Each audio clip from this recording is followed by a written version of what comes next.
Hello friends, myself Dr. Vishal Deep Gohel. Today we are going to discuss about the thyroid gland. This is the first lecture of our thyroid gland series. So the most important question that you guys have asking that what are the questions that are already asked from this very chapter. So these are the list of the questions that are already asked. Describe the synthesis and function of the thyroid hormone. Describe the synthesis, function and the regulation of the thyroxine.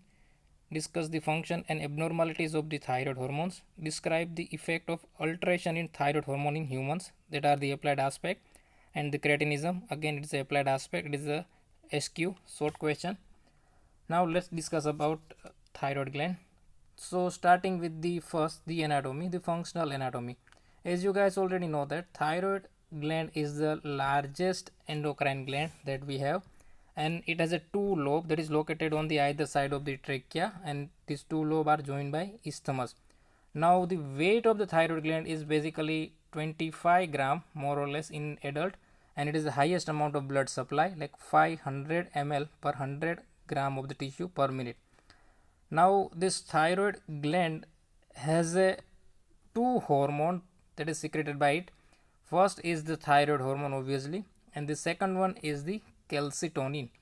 Now as far as the thyroid hormone is concerned, this thyroid hormone is basically regulate the metabolism of the tissue, and the calcitonin, as its name suggests, is basically responsible for regulation of the calcium metabolism. Now if you make a cross section and take this and make a slide and see under the microscope the histological aspect of the thyroid gland, this thyroid gland grossly has a two lobe, and inside these two lobe it is divided into various lobules. You can see in this diagram it has two lobes, and these two lobes have various lobule. Now if you enlarge this single lobule, it's made up of follicle. Now what is follicle? Follicle is look like a spherical ball, more or less a tennis ball, right? And this in normal tennis ball it is filled with air. Now in our case, in this thyroid gland, the follicle is filled with a fluid, or let's say the semi glue like fluid. It is that fluid is known as colloid. So basically folloid is a this follicle is a ball like structure, and it is filled with fluid. That fluid is known as colloid, and each follicle, it is lined by a follicular cell, and this follicular cell, see, this is a follicle, this cross section of the follicle, these are the cross section of this tennis ball, the follicle entire, and it's look like a circular shape, but it is a cross section, that's why it look like a circular. Basically it is spherical shape, and it is lined by this epithelial cell. These are the follicular cell, and inside the follicle this is fluid that is filled with colloid. Got it? Now this follicular lining, it might be flat or it might be cuboidal. In some case it is flat, in some case it is cuboidal. Now when does it become flat and when does it become cuboidal or columnar, that will be decided by the status of the gland, whether the gland is active or whether the gland is inactive. So what will be this thing in active and inactive gland? Let's discuss that thing. When the gland is inactive, the follicle will be look like this. This is a beautiful diagram I taken from the Ganon. This is the situation of the gland when it is inactive. So basically it is filled with abundant amount of colloid. Follicle are very large, and the cell lining that you guys see over here, it is a flat. When the gland is active, it will be look like this. Follicle are very small, cell become cuboidal. You see, this is the more or less larger as compared to this one. It is cuboidal or the columnar, and this white color spicules are the resorption lacunae. It is responsible for endocytosis of the colloid that is situated inside this follicle, that we discuss in detail in our subsequent slides.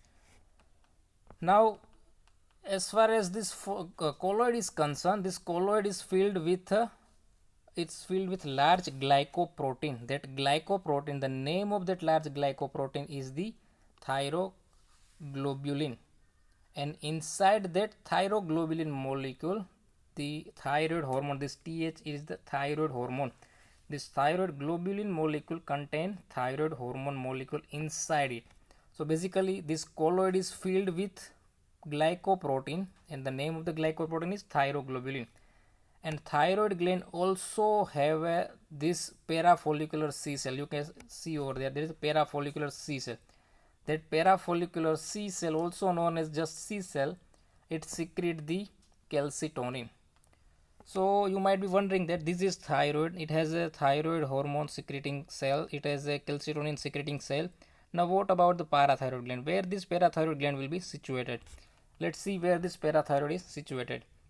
If you see the thyroid gland from the behind, from the posterior aspect, there are 4 small swelling that is situated just behind the thyroid gland. It is, you guys see in this diagram, there are 4 yellow color swelling. This swelling is a parathyroid gland. So there are 4 parathyroid gland and 1 thyroid gland. Now what this parathyroid gland will do? It will secrete the parathyroid hormone. Right? And the function of the parathyroid hormone is increase serum calcium level. Now calcitonin is also regulate the calcium metabolism. So what this calcitonin will do? The other cell, the parafollicular cell or C cell, it will secrete the calcitonin, and that calcitonin will decrease the serum calcium level.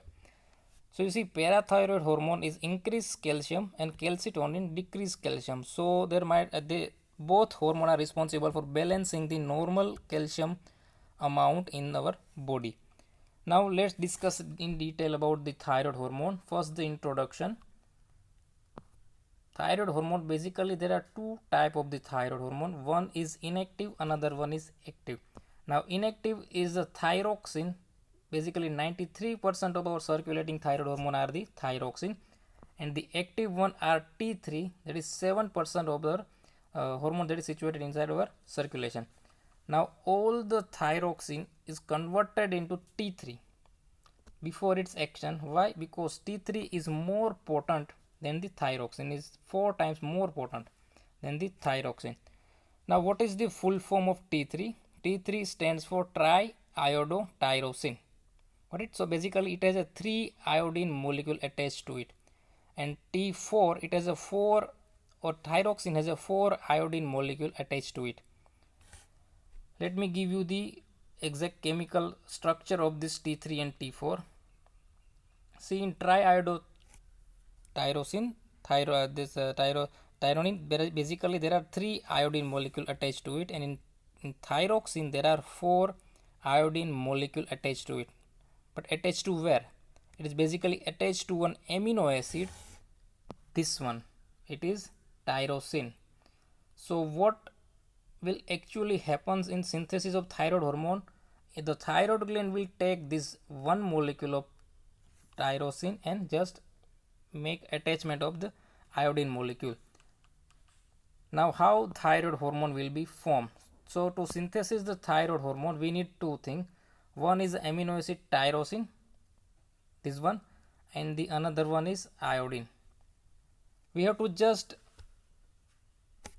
add iodine inside this tyrosine molecule. This is the how thyroid hormone gets synthesized.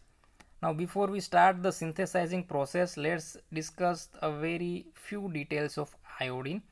And the entire iodine metabolism will be taken in the biochemistry lecture. Now let's discuss a few things of that iodine metabolism.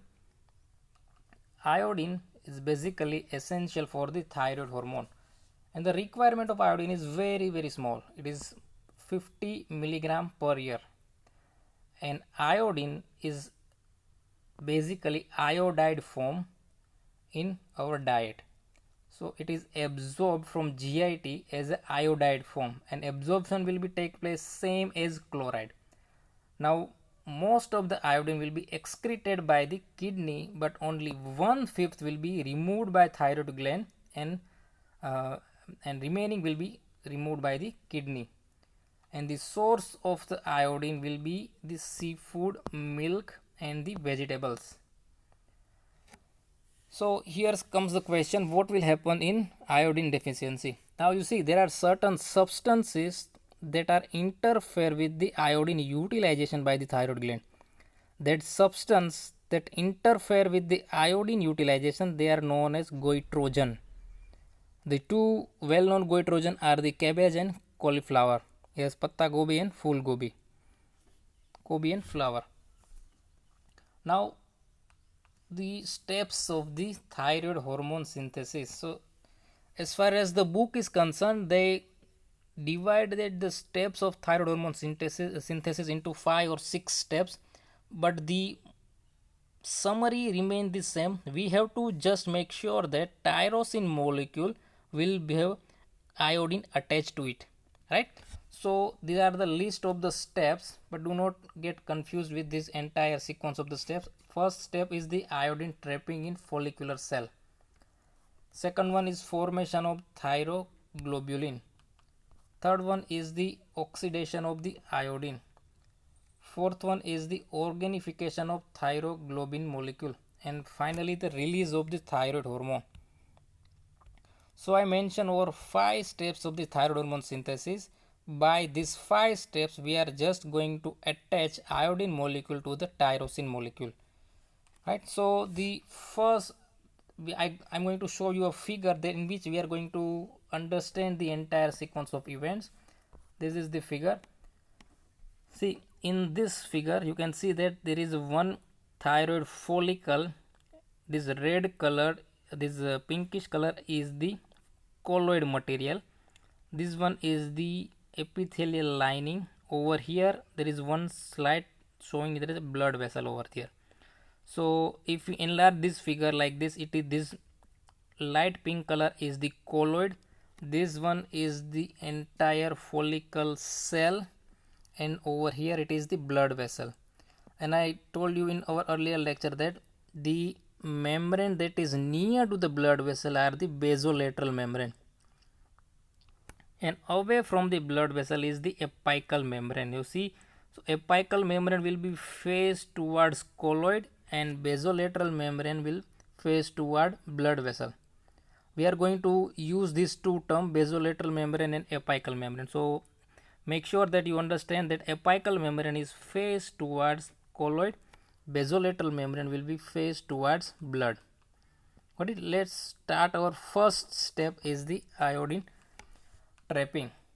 Now uptake of iodine by thyroid gland, it is known as iodine trapping. So iodine will enter from blood into this thyroid follicle cell.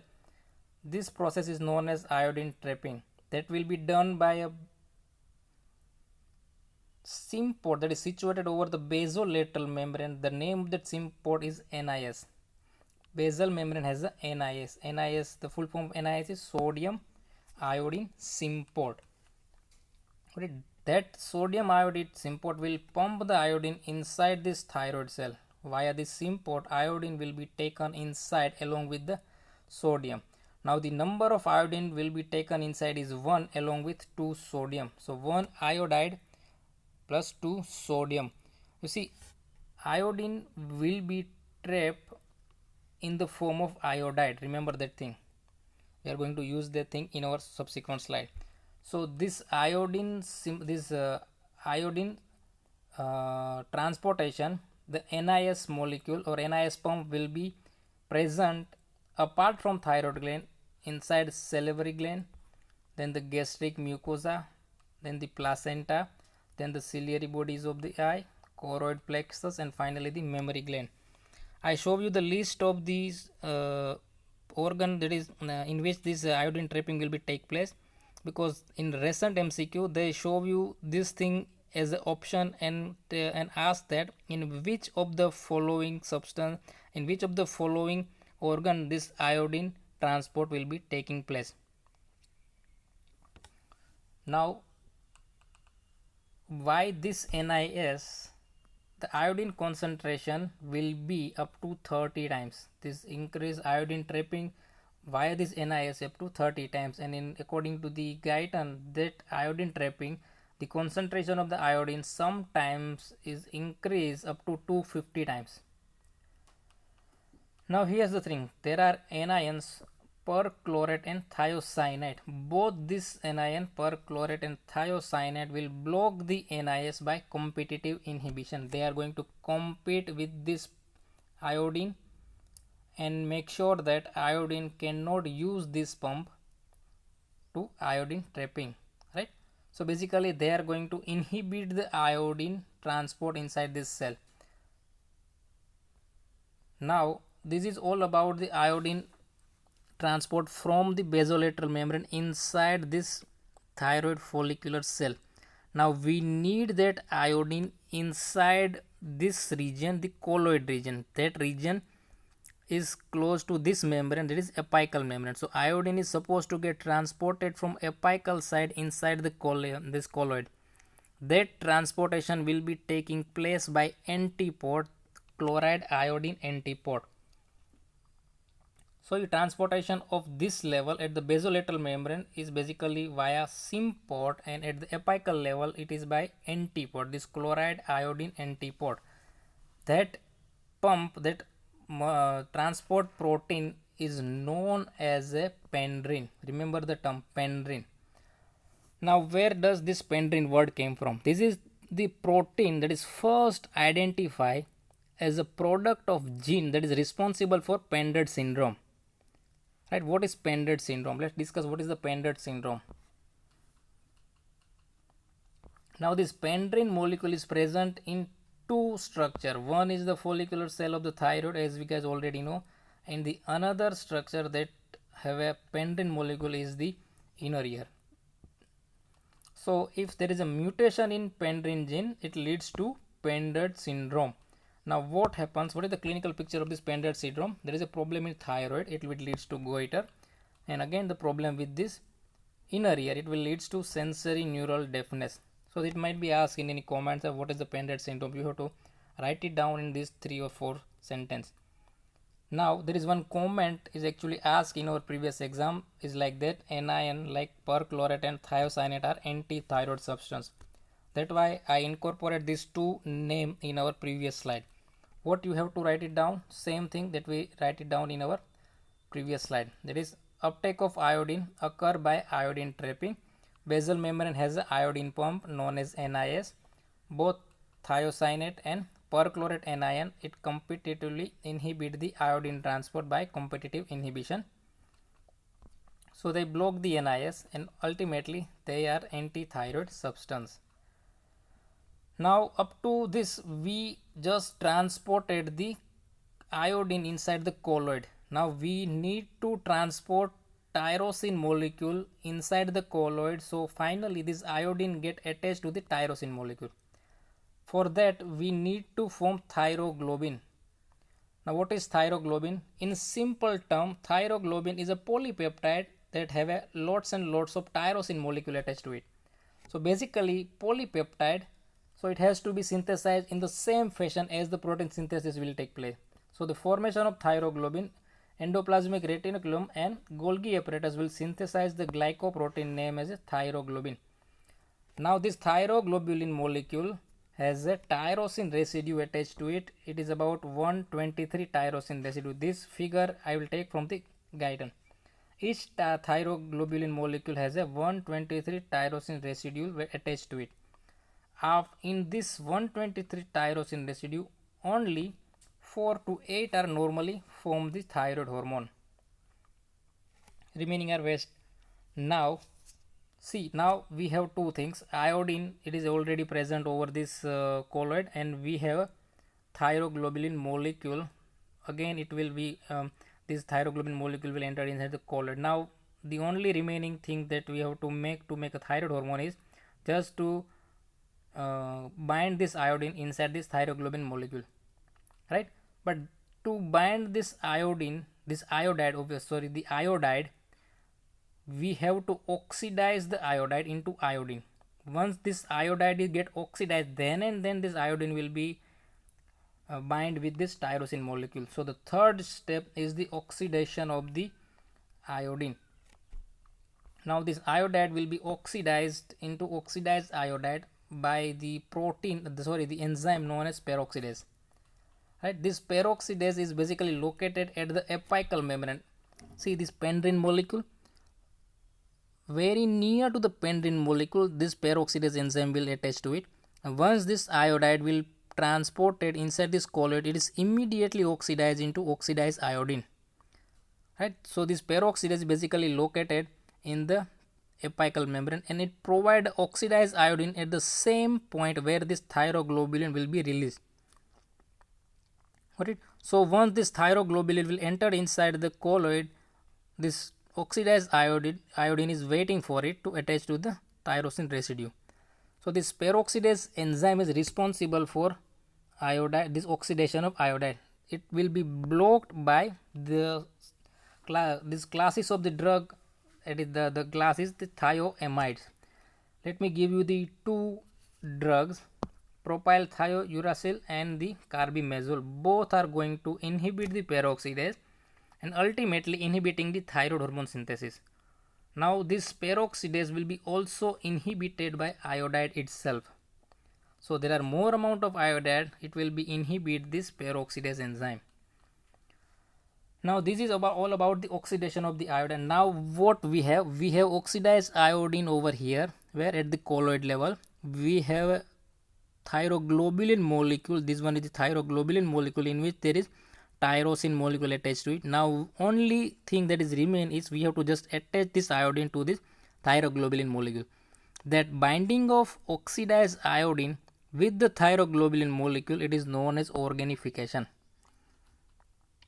Alright, so what is the organification? Organification is nothing but attachment of oxidized iodine with the tyrosine molecule. Now I am going to show you a figure. That figure might be confusing, so let me just show you the figure, then I will elaborate the entire figure. See, over one there is a follicular cell, another this yellow portion is the colloid. It is a reverse figure that we are already discussing. So over here that is the tyrosine molecule that is just exocytosed inside this thyroglobulin molecule. This one is the follicular cell. This follicular cell will make a thyroglobulin molecule, and this thyroglobulin molecule via exocytosis entered inside the colloid, right?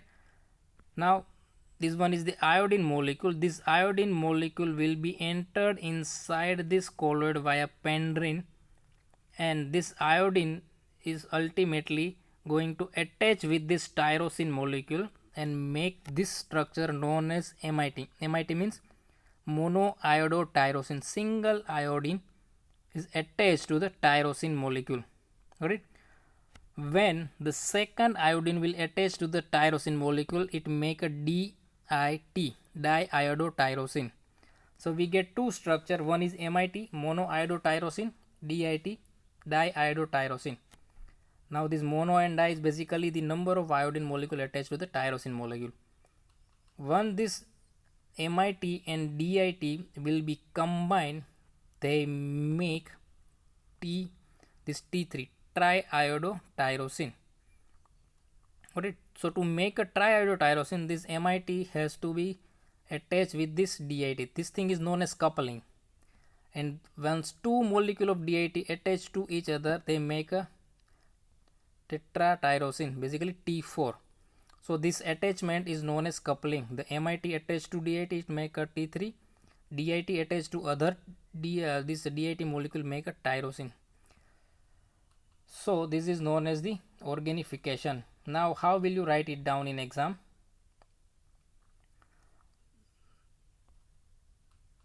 The binding of oxidized iodine to thyroglobulin molecule, it is called the organification. Now here's the thing, to bind this oxidized iodine to the thyroglobulin molecule, also the peroxidase enzyme is required.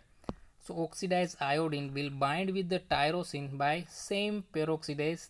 That peroxidase will convert the iodide into oxidized iodine, and this tyrosine is iodinated first at position number 3 and make MIT, then it iodide as a position number 5 to make DIT, and after that coupling of MIT and DIT will take place. That coupling also required peroxidase enzyme, the same enzyme that will required for organification, and once the DIT combined with the other molecule of DIT, it will make T4, Once MIT combined with the DIT, it make T3. And here's the interesting fact: once the DIT combined with the MIT, it will make RT3. Now this RT3 is nothing but a reverse T3. Now what is the significance of reverse T3? See, thyroid hormone is basically designed to increase metabolism of our tissue, right? So basically it is increasing the metabolic activity of all the cell. Now this RT3 or reverse T3 is an inert substance. It does not have a action like T3. So once we do not want to increase our calorie consumption, let's see, we have to conserve our calorie, we need to decrease the synthesis of T3. And to decrease the synthesis of T3, we have to make more amount of reverse T3 instead of T3, right? So that condition is known as euthyroid sick syndrome. In euthyroid sick syndrome, we have to conserve the calorie, so we decrease the T3 and T4 synthesis and increase reverse transcription synthesis by the enzyme known as D3. What is D3? We are discussing in our subsequent slide. Now here's the thing: what happens once there is a more amount of iodine is present? See, large amount of iodide that will inhibit the organification. The large amount of iodide that is present inside the follicular cell, it will be inhibit the iodide organification, and that causes hypothyroidism, and ultimately that condition is known as Wolff-Chaikoff effect. Remember the term Wolff-Chaikoff effect. So iodide, we need iodide to make thyroid hormone, but if the concentration of this iodide is more, that large amount of iodide will inhibit this attachment of oxidized iodine to the thyroxine molecule, and it will lead to decrease the synthesis of thyroid hormone, and ultimately it causes hypothyroidism, and that condition of large iodide and leads to hypothyroidism. It condition is known as Wolff-Chaikoff effect. That's explained why there are some drugs that contain iodide molecule attached to it. It will causes hypothyroidism. The example is amiodarone. Amiodarone is a drug that have iodine containing iodine molecule attached to it. Now opposite to this Wolff-Chaikoff effect, you need to remember one more effect, that excess amount of iodine. See, in this there is iodine. Excess amount of iodine, it will leads to hyperthyroidism. Over here there are iodide. There are two. This is the difference. This is iodide. The large amount of iodide, it will leads to hypothyroidism, and excess amount of iodine, it will leads to hyperthyroidism.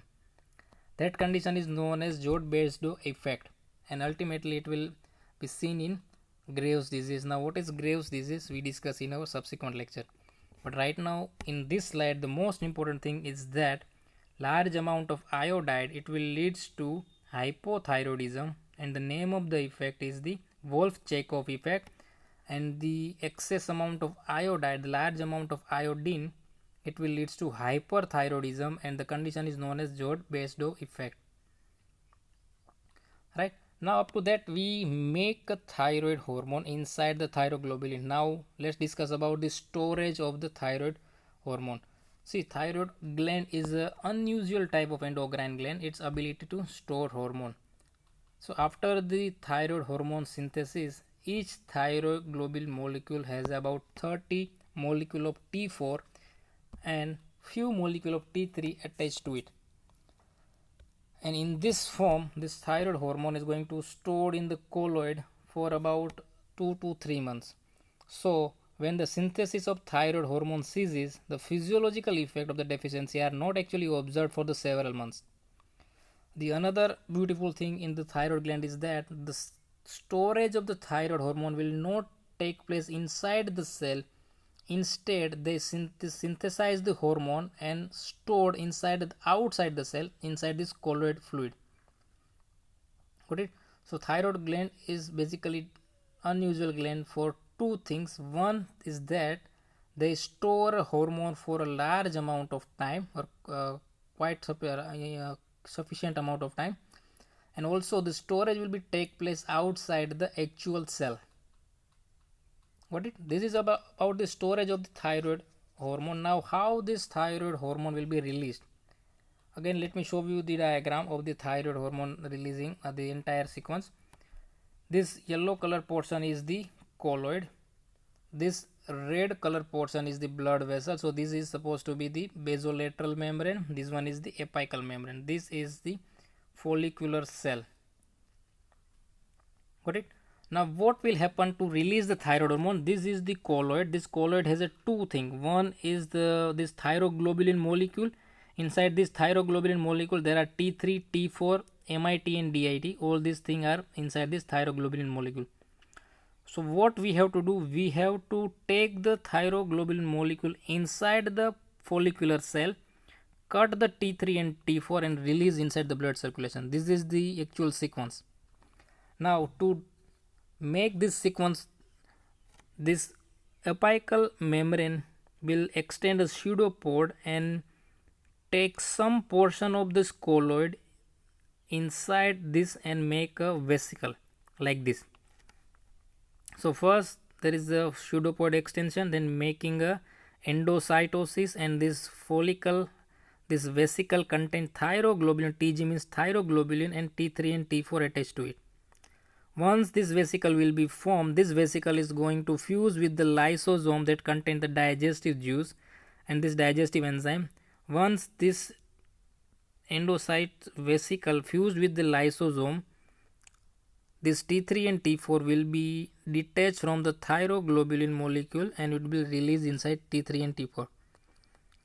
Now here's the thing that I would like to highlight is that some of this MIT and DIT are not able to form T3 and T4. They just remain as DIT and MIT. So again, once this lysosome will be destroy this it release the T3 and T4, it also release MIT and DIT inside this follicle cell. Now this MIT and DIT will not be released inside the blood. Instead they will be used again for thyroid hormone synthesis. How? That we discuss in our subsequent slide. So the most important thing is that we require some protein that is attached over here. See over here the protein written over here, this phosphorylated protein. This phosphorylated protein, the name of that protein is the megalin. So remember the term megalin is responsible for endocytosis, for release of the thyroid hormone. And pendrin, this is located at the same apical membrane, that is responsible for the transportation of iodine inside this colloid fluid. Now how to write it down? Let's see how to write it down in exam. You have to first write it down like this. Endocytosis of the colloid require a protein known as megalin.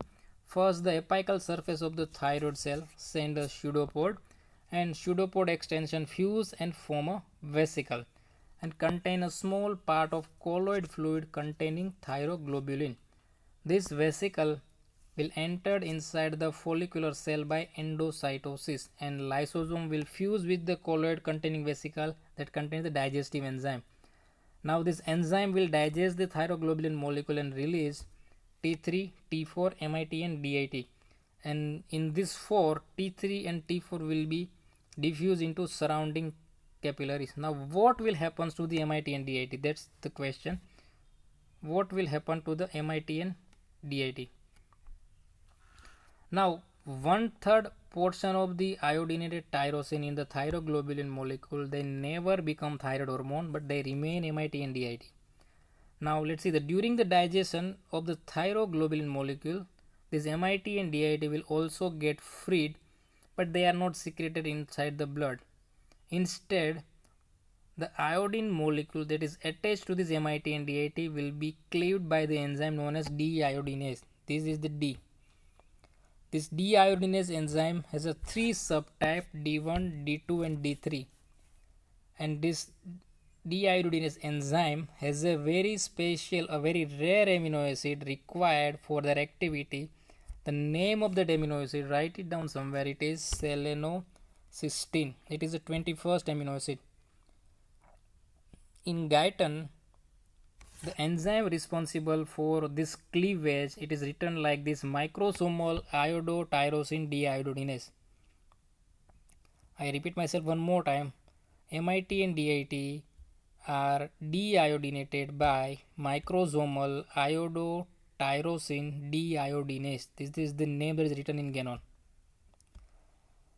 Now this D3 is responsible for formation of the reverse T3 from the T4 molecule that we discuss in our subsequent slide.